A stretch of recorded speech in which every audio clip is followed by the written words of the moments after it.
the administrator of the Panama Canal Authority. I asked him point blank, and this is in our special. I said, is China controlling the canal? He said, no.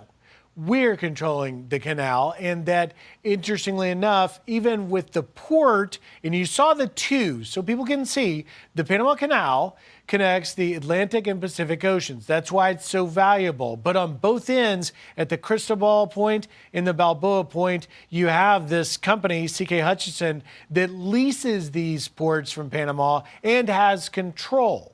But when you ask the Panamanians about whether or not China could choke it off, they say, no, not at all, because all boats coming in and out of the canal have to be piloted by a Panamanian. But when we stood there, as these giant cargo ships went through, I yelled at one of them. I said, where are you from? And all the members aboard said, China. You can see it, but yet Panama says it's not a threat. But you disagree.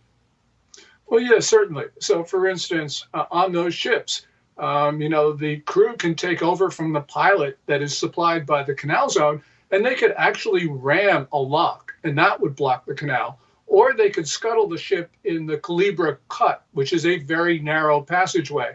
Or China could bring down one of the bridges that it's building over the canal. It's now building the fourth bridge.